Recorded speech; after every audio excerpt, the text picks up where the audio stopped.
Hey everyone, I'm Sarah Shaffer-Harris, and this is We the People, where we reclaim the words that started it all and explore the people and politics shaping tomorrow. Let's talk about what's really going on in our world and why it matters. Today, we are talking about how women's health is often treated like a private issue, but it's deeply political, from what gets researched to what gets funded to what students are taught in school. I'm joined today by a fellow youth activist and the founder of Pink Policy, Deola. Hey, I'm Deola, and I'm incredibly excited to be here. And I'm an executive and the co-founder of Pink Policy, which is an initiative that helps ensure that women have all the resources they need to successfully navigate their lives, especially in healthcare. Usually, a lot of women's health topics are underfunded, under-researched, and a lot of women aren't aware of these different health topics, leading to confusion with menstrual cycles and often leading to like confusion on whether they have certain disorders or different diseases or possibly cancers. Great. Well, I'm very happy that we will be talking about this today. And so, our first topic, one that you mentioned, Hmm. is female underrepresentation in media and or in medical and clinical trials. So, I just have a few little notes about that, but for the Yeah, most part, I think you'll probably be the one leading the conversation around these yeah. kinds of things, and I'll just be adding in little things here and there. So, if you want to get started with anything Okay. relating to that. Yeah. In certain clinical trials, women are usually sometimes excluded or underrepresented in these trials, leading to more side effects for women when they take certain medications. Hmm. A lot of these medications are very particular in the way that they affect your hormones. And since a lot of the time women have different hormones than a lot of men, it causes issues within how these medicines affect them. I was reading about how a lot of medical trials are tested on the male body. That's kind of like the Yes. default body. Yes. Um, and I was wondering why you think that is. Sometimes like researchers aren't really paying attention to how many people and how many like women versus men that they Hmm. have in their trials. And I think that this like not recklessness, but when they're not careful with how many people and are represented in their trials, it leads to this problem. And Yeah. sometimes I've heard that some scientists prefer working with men or Hmm. working like with certain like genders, leading to exclusion, like women's exclusion from Hmm. clinical trials. I think that in these situations where women are being excluded from medical trials, and there are a lot of biases on who scientists work with, who scientists test on. That's when these kinds of things become political, which is why I'm really happy we are doing this episode because it really Yeah. mashes up um, medical issues with political issues and how they really are kind of interconnected. I think it really goes back to just the systemic sexism that we have in our society and how women are often overlooked. And I think we'll get into this more, but often told that their pain is normal, their pain isn't valid, and all of that kind of stuff. So I just have a few questions for you Yeah. is what made you first interested in women's health advocacy? So for me, I had a lot of struggles with my period when I was in like elementary to like Hmm. even high school. Yeah. I would have severe cramps that would lead me to skipping school, not skipping, but I Yeah. couldn't attend school because of how much pain I was in. And the doctors wouldn't really, they would just tell me it was normal. A Hmm. lot of doctors actually said that because I was an athlete, that I would have longer periods, but they would come less frequently. Hmm. And I did not know that. And I felt like a lot of different like women are like stuck like thinking about what's wrong with them, what's normal for Hmm. a period, what things are affecting their period. I was very unsure about my period in like elementary. Hmm. I was one of the first kids in my grade to get my period because I got mine at about 10, I believe, which Same, was yeah. so I and my mother, even though she had like taught me about her like my period, she didn't exactly know like Yeah. about these like about how much pain was normal, about how long your cycle should be. Because I would have 8, 9 day cycles, which is a bit on the longer side. Hmm. And in my family, they would have 5 day periods. So it was kind of like I was a little like they would tell me I had like an irregular period. Yeah. And I didn't exactly know what that entailed. Yeah, I actually I really relate to that. I also got my period around a similar age. I also had really, really long cycles, 9 to 10 days, around the same as you. And mine would be extremely, extremely painful as well. And um, originally my doctor said, oh, just, give it a few years to, work itself out, which I guess has some upsides for sure, but also that's years of pain and difficulty for a 10, 11, 12-year-old girl. And as I got older, I started trying different means of birth controls, which is something that I talked about in my last episode on contraceptive access and abortion care. Um, and a lot of those birth control methods did not work for me, which led to a lot of confusion. So I'm really glad that you're bringing that up, and I'm really glad that that motivated you to start this platform. What policy changes would actually improve women's health care, in your opinion? In my opinion, I believe that policies ensuring that the correct amount of funding goes to women's health topics, Hmm. because a lot of these like health topics that I'm talking about haven't been researched to the fullest extent that I believe they could be. Yeah, Even though 10% of women are like estimated to have endometriosis, endometriosis funding is still pretty low compared to other like diseases that are specifically other male specific diseases. hmm, yeah. I was reading about the endometriosis, and I think, like you were saying, a lot of diseases that affect both men and women are researched more on the male body.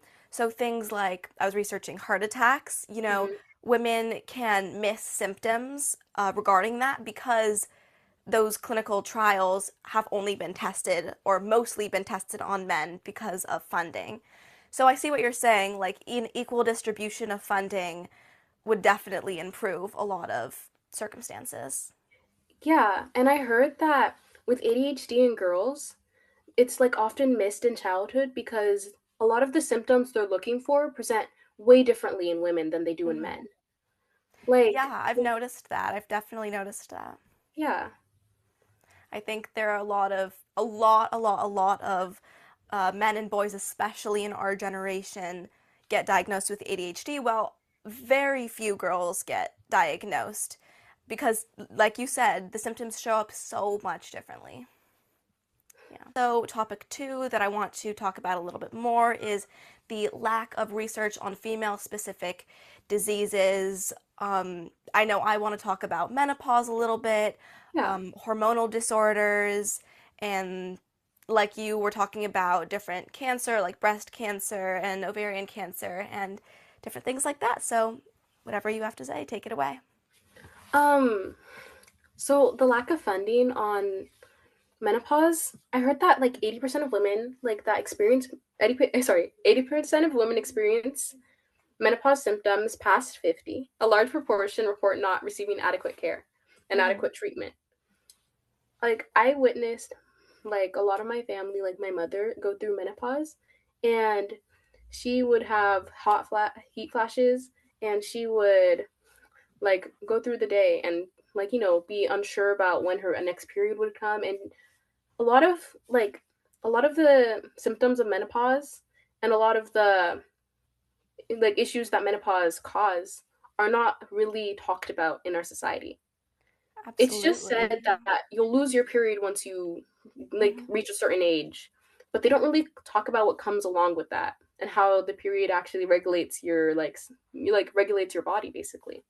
Yeah, I think that's really honestly frustrating because it's something that affects pretty much half of the world's population. I also have witnessed my mother and other women in my life, my older sister actually, begin to go through menopause and all of the things that come with it, having to take different hormone supplements and all of that kind of stuff just because there is so little research. I mean, I know for certain I have not been taught in school about menopause. I mean, it's something that affects older women, so why would you teach it in school? But Yeah.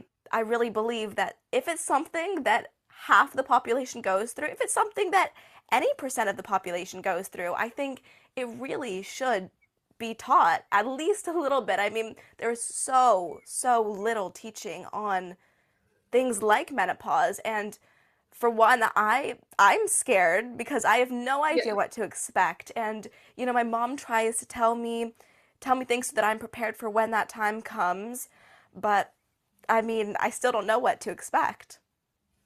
So Pink Policy and For Women have been like talking and collaborating. Hmm. For Women has a comprehensive sexual education that they're trying to teach to teachers around different parts of the world. And their comprehensive sex education actually has a lot of these issues that aren't talked about. Like they have menopause, Hmm. like different like women's health disorders. And they're actually trying to implement this like curriculum across the world That's amazing. What's this organization called again? for women. World Women? For women. For women. Okay, thank Mhm. you. That's amazing. Yeah, I'll definitely check that out and Mhm. make sure to link it somewhere. That's really amazing. I'm really glad that at least somebody is doing that. I mean, I think that's why I always try to support other activists and why I'm always grateful when others support me because there's Yeah. all of these organizations, all of these people around who are really trying to make a difference, make a change, and help many people around the world, whether it's women or any group, minority or not minority. There are so many people that are trying to help around the world. Is do you think pain is normalized differently for women? So, or in other words, do you Yeah. think, I guess, is pain normalized in women and why? Yeah. Um, I remember like reading a book. It was like I think the title is "It's Not Hysteria," Hmm. and it really talked about how in the like a couple decades ago, like a lot of doctors would operate in women and like treat women, and a lot of the times when they did, they wouldn't be really listening to what they were saying, what she was trying to like tell them. Yeah. A lot of their pain was called hysteria and called like it was basically said to be not true. Like a lot of the pain that women have today and a lot of the issues that were happening then are still happening to this day. And Absolutely. Yeah. yeah, and a lot of doctors, especially with endometriosis, will not try and diagnose it because endometriosis can be diagnosed in a couple different ways, but I know that one of the ways that they can diagnose it is through surgery, and a lot of doctors typically don't want to go through that route. And a lot of doctors don't actually think that some doctors, not all, but some think that like don't believe that certain women will have endometriosis and won't Hmm. even go through testing or think about testing them. Yeah. Yeah, I mean, I think it goes back to what you were saying earlier, how women and girls are expected to just go to school, go to work, and continue with life with this almost crippling pain, with pain so bad that I've had friends, it will make them throw up. It will make them literally like bedbound. They won't be able to move. It's so painful. And people just say, oh, just walk, like it'll help, do sports, it'll help. And to some extent, exercise might help certain symptoms, but I think it is really women's pain, especially when it comes to periods, when it comes to endometriosis, when it comes to so many different women specific diseases, is really normalized in a way that I think is really unfair to women. Yeah. Yeah. Well, my next question is, how does stigma slow down research? So with women in the workforce, a lot of times like men will try and say that, like with the wage gap, a Hmm. lot of like I've heard that like I've seen some clips and some videos and movies and the media sometimes will portray this and like show it, but they would say that men deserve to be paid more or like and say that because that women could get pregnant, women have periods and might have to skip days, and saying that women are like may have Less like reliable. yeah, less Yeah. reliable. Mm-hmm. And a lot of the times like the stigma of getting diagnosed with different like health disorders, and like a lot of women might not want to admit that there's something wrong with their cycle, and like you know Out of fear kind for of their job. I see what yeah. you're saying. Yeah. I see. Yeah.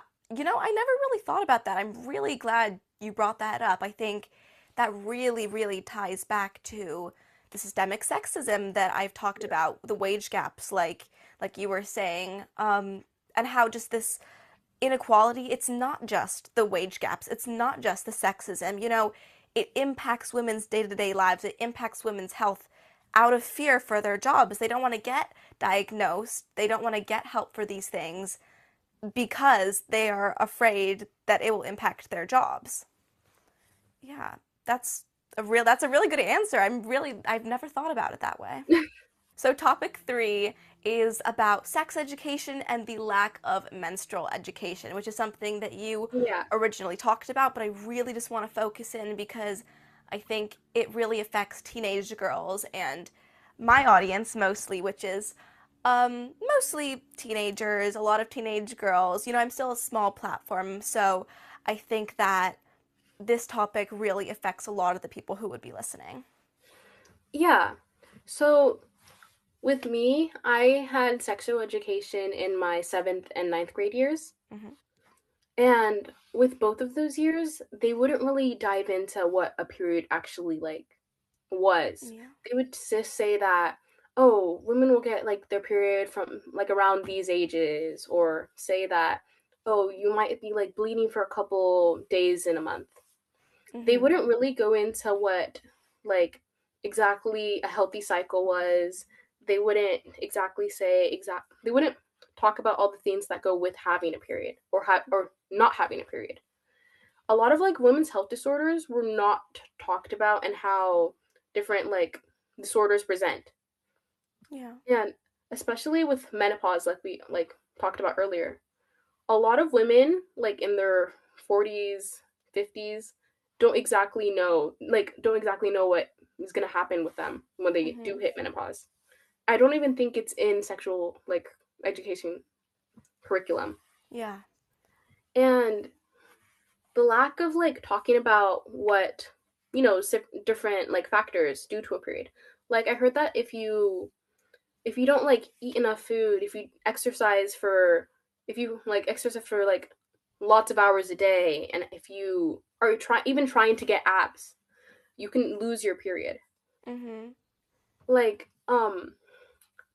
I've seen a lot of like clips on media, and I've seen like a lot of women talking about how they were training for competitions, or like and had abs, and how they lost their period, and Hmm. how different women that had eating disorders lost their periods, and how it's like how like a lot of like education didn't tell them that this would happen if you did this, or this would Yeah. happen. And they were talking about like what happens when you actually lose a period, about how detrimental it is Hmm. to like your body, and how it affects you more than you would think. A lot of people like don't exactly realize like the symptoms that come with losing your period, because a lot like they would Because it's say not that taught. Yeah. yeah, they would say that like a lot of people might like think that losing their period might be a good thing, which sometimes I get, because I know the pain can Yeah. be really Yeah. hard to bear. And but it's not just about losing your period or not bleeding anymore, or just like having like not having that pain. Hmm. It comes with you're not able to regulate your like body anymore. Yeah. Like There's like I've a heard like hormone imbalance. yeah, Yeah. it's a hormone imbalance leading to so many different things. Hmm. Yeah. I mean, in my sex education curriculums that I have experienced, they talk a little bit more about periods. Basically, they talk about, the shedding of the lining, all of that kind Mhm. of stuff. They talk about it in a very broad, pretty Yeah. scientific Yeah. way. But they don't talk about hormones. I never learned about hormones. I never learned about the different phases of your cycle. I Yeah. feel like I'm a pretty educated, pretty well-rounded person, but I did not learn about the different phases of my cycle until this year, and I'm 16 years Mm. old. That I've had my Yeah. period for 6 years. I should have known this before I had my Yeah. period. Yeah. Me too. So they definitely, I think, a lot of sexual education curriculums do not cover important things. And in fact, they will cover a lot more stuff about men and boys when it comes to Yeah. puberty. And I think that that's just not fair. I think that there should definitely be more of a balance when it comes to that kind of stuff. Yeah. I especially think that sexual education should include, like the cycles, like Hmm. the cycle of your period, like the Yeah, different phases. Like with PMS, yeah, like that like stage of your period is like such a like honestly like weird one. I heard that you can have low energy levels and you can feel like honestly this is like the worst part before your period. yeah. Like it's like where you don't really have the energy to do a lot of different things and you might feel a little bit more depressed and like sad during this phase of your cycle. Hmm. And then I've heard that follicular and like ovulation are the like not like happier parts of your cycle, but like But they're the the more positive, more like yeah, upbeat parts. I know what you're saying. Yeah. yeah, like you're happier during during these phases and Hmm. you're like in a much better mood. You're like you have more energy and it's overall like where people really want to be during their cycle. Yeah, and I think a lot of it goes back to like the quintessential like calling women dramatic, saying, "Oh, you have so many emotions, you're always like going crazy," but that's actually it has so much to do with your period and your cycle. And I think that's not a fair thing to judge women about, considering we are the ones that can bear children. We create life because of our period, because of our cycle. And Yeah. I've seen a lot of things, on social media, not sure which ones are true, which ones aren't, Yeah. because there's a lot of misinformation out there, but I've seen a lot of things about like, oh, you can actually kind of tune into your cycle and track your cycle, and when Yeah. you know that you're in this phase, you can do these things and be more productive. And I wish they would teach that kind of stuff in sex education, because I want to know how to be more productive during my ovulation phase. I want to know what to do for myself when I'm in um, my actual period. So I think that it would be really nice if they taught those kinds of things, and if they didn't just call us dramatic and say that we're moody all the time. Yeah. Yeah. To you, like in your opinion, what role should schools play in women's sexual education? Okay. So in most high schools and even middle schools, there's like a health class you have to take. Hmm. Or like they'll have a sex ed unit. And I think making sure that they have the right curriculum and that their teachers are teaching the curriculum provided. Like Yeah. and making sure that the curriculum is comprehensive, has different women's health topics, has like the different phases of your cycle and talks about the regulations of the female body Hmm. as as well as they talk about the male body, and it's something that I really believe that they should have in their schools. Yeah, I remember in my freshman year health class, I go to more of like a private school, and I understand that Mm, because it's a private school, sex education is going to be a little bit different than public school, but yeah, even though it's an uncomfortable topic, I think that it should still be it should still be taught in a way that's helpful for kids. For me, basically we were only taught about STIs, STDs, mm, and instead of really teaching us how to avoid those things, they essentially tried to scare us out of having sex. They would show us mm, pictures and videos of all of these different diseases on more of like a molecular level, and they would essentially just try to scare us out of these things, which I think is a really, really old school way of teaching sex education. Um, And although partially it was effective, I felt very nauseous at lunch that day. Um, it really does not teach us what to do um, as women in the world. It does not teach us about our cycle. It has nothing to do with our cycles. It only has to do with pregnancy prevention, STD prevention, STI prevention. That's all it has to do with. So I wish they would teach a little bit more about our bodies, considering that it's something that we go through once a month, twice a month, depending on your cycle. So I wish they would teach more about that. Yeah. Um, Along those lines, I remember in my sex ed class, well, my health class actually, um, they would go like very briefly over the different types of contraceptive use, Yeah, like contraceptives you can use. Um, I feel like they should go more into like detail with that. A lot of absolutely. contraceptives can be used for like they don't have to be used for, just sex in general. They can also be used to regulate your periods. Cuz I know some people like I had a friend that had a 40-day long period, which she was on her period for an entire month and a half. Yeah. So I she had had I to had a similar thing happen to me once. I had like a 24-day period or something. It was yeah. probably one of the most horrible experiences. Yeah. So she had to use birth control to Hmm. like regulate her period. Yeah. And now she has like pretty normal periods. They're about 6 days long, and she was able to like like not fix her cycle, but to Hmm. like regulate her cycle through the use of contraceptives and like birth control. Yeah. Absolutely. And my last episode about contraceptives and birth control, all of that, it kind of goes over, what we have access to in different states as teenagers and everything. So if you're watching and you're interested, go watch that video. It does explain a little bit, or go research for yourself. There's a lot of information online. But let's see. All right, and just moving right along into the ending. Just to end on more of a positive note, I have some questions. So, what gives you hope for the future of women's healthcare? Um, I believe I love seeing that there's more community. A lot more women are creating change in their communities through initiatives, projects, and different campaigns they're starting. Hmm. I love how there's much more resources than they did decades ago with Absolutely. like women's health, women even policy. Like Hmm. there's so much more acts and like laws that prevent sexual discrimination, that prevent different that prevent so much more things. Hmm. No, I know what you're Yeah. saying. Yeah, and no, you're all good. You're all good.